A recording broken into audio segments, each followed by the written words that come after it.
My first guest makes his acting debut in Rocky III, and if you've seen the film, you know that he isn't an easy guy to forget. If you haven't, you'll soon see why. Please welcome Mr. T.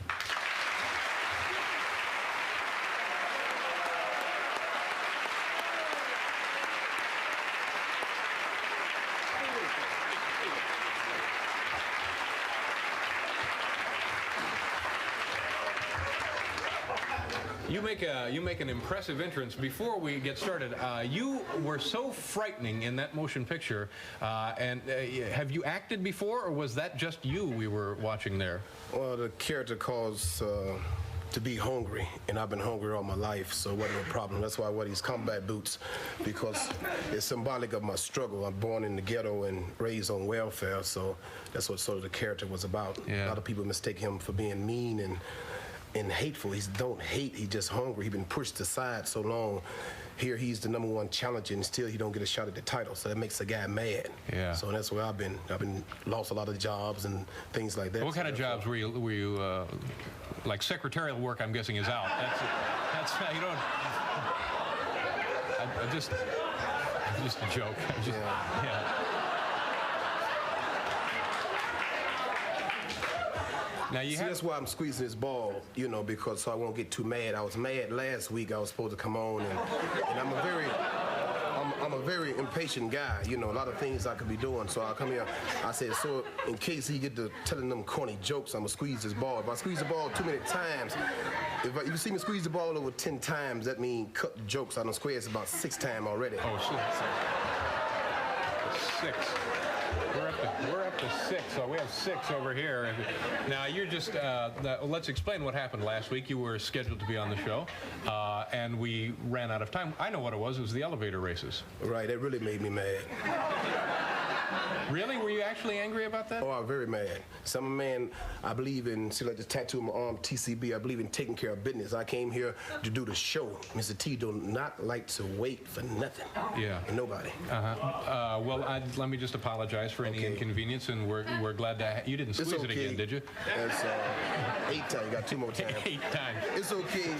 It's okay because he's paying me for it, so it's all right. That's right. Yeah. And once I'm getting paid for it, so I need the money to help buy my mother a house and to help build a community center for the kids in Chicago, for less fortunate people in Chicago. That's what I'm about. So all the money I get on these shows, and I save the money and give to the people who really need it. A lot of people are out of work and don't have jobs, so they can use the money. Now let me, for people who may not, do we want to take a look at the movie now, or do we have time? We'll do it after the commercial. Okay, for people who may not have seen the film yet, and as I mentioned before, you did an outstanding job because the character is very frightening. Do you know what the clip is here, Mr. T, what we're going to look at? No, I think it might be the scene with this at the steps when they're giving him a Right. They're giving Rocky an award, and Mr. T sort of interrupts in the proceedings. And take a look at the monitors here, and at home, as always, use the TV.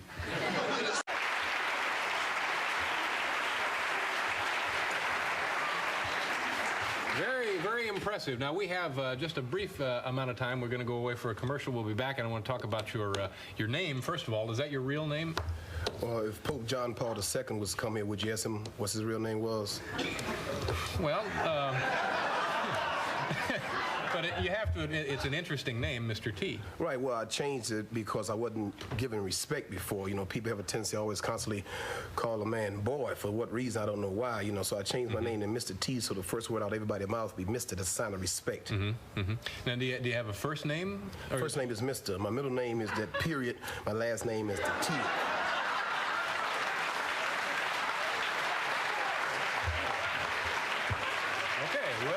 Pause, and we'll be right back with Mr. T.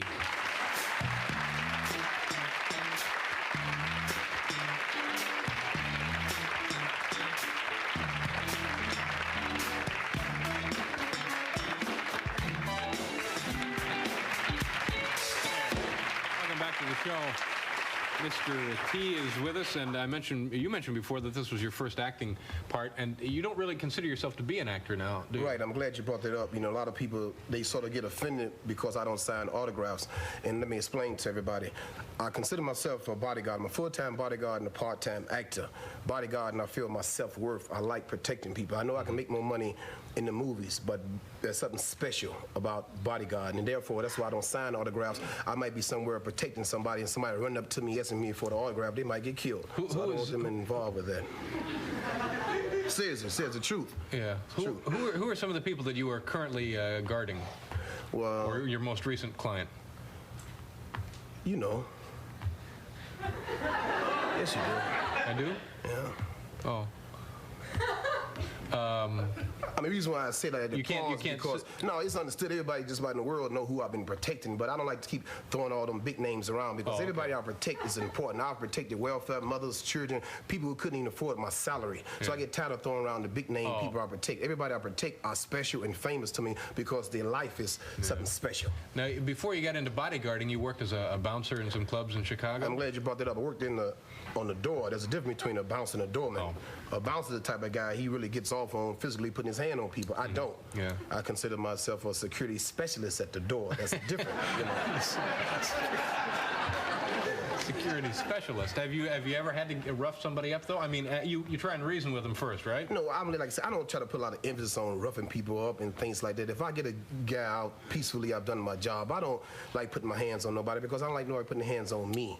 You know, I just try to use a little tact and diplomacy. That's all. So, say somebody's causing a disturbance, and you go over there and you can't talk them into leaving. Then what do you do? Oh, I might buy them another drink because I really try to avoid trouble. Really, I do. Yeah. You know, I try to make my job easy as possible. Yeah. I'm not into this physical thing or this macho thing. A lot of guys, they into that. They might see me walking down the street. You don't look so tough to me because they have this thing they got to prove. I don't have nothing to prove to anybody. You know, they can say what they want about my hairstyle, my earrings, all that. As long as they don't touch me, I'm fine. You know, they fine rather. Yeah. Can I ask you about your since you mentioned your hairstyle and your jewelry and so forth? Right. I'm glad you brought that up. The hairstyle is not punk rock, it's not Mohegan Indians because a lot of people relate it to the Mohegan Indians because that's all they know. There's a tribe in Africa that calls themselves the Mandinka warriors. They wear their hair in this fashion. They wear feathered earrings, they wear diamond and gold, they wear the finest there is, and I am proud to be a descendant of the people. And that's the reason why I wear this. And the changes in gold is symbolic of my struggle because my ancestors, we was brought over here, we was shackled by our wrists and our necks and ankles. But now I turn those shackles into gold, and that offends people. People ask me and say, do that gold get heavy? Nobody asks my ancestors, did those changes get heavy on their neck? You know? But it bothers them because they know the gold is valuable. But that's the reason why I wear the gold and the earrings and diamonds. It's an interesting story that a man working as a bodyguard and a security specialist in bars in Chicago gets to be, actually, you pretty well steal the movie. How do you make that jump from whatever you do there and talking people out of causing trouble to being in a major motion picture?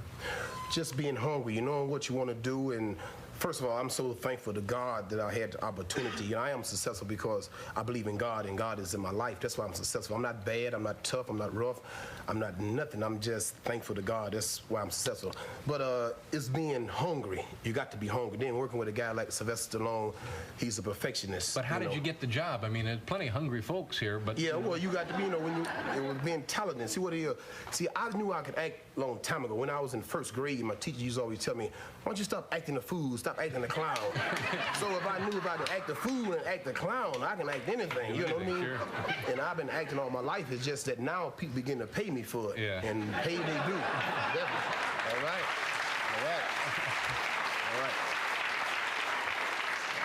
But back to your question, you know, like I said, it was that I had an opportunity. So I took advantage of it. I trained real hard. We trained for 6 months, and we filmed for 2 months. But let me go back to because there's got to be people all across America thinking, gee, I could have played a fighter in a movie without a great deal of experience. But you brought more to it than that. You did a fine acting job. But how do you get the job? How did you go up and introduce yourself, or did Stallone know about you? Or no, they saw me. Did you on audition? Well, I first met Sylvester Stallone in 1978 when he came into the dressing room. Leon Spinks out. They lost to Ali. But they saw me on this contest games people play. America's Toughest Bouncer contest. I had just won it the second time, and I was standing there being interviewed, and the casting director at the time was turning the channel, and she just stopped. She said, hey, this guy is different, and he can talk. Yeah. So they called me up, and I boxed Sylvester Stallone 2 rounds in October 80. He called me back for a screen test, and we did the screen test. He'll tell you that I was the only one of over 1,200 guys who auditioned for the part. I was the only one who auditioned about 10-page script without looking at it. you know. And he said that impressed him. Yeah. Among other things that I did. Yeah. Well, very impressive person. What are we going to do here? We're gonna pause. We'll come back. You can stick around for a few more minutes, can't you, sir? Sure, as long as you pay me. Let's see what we can come up with. We're going to pause. We'll be back right after this.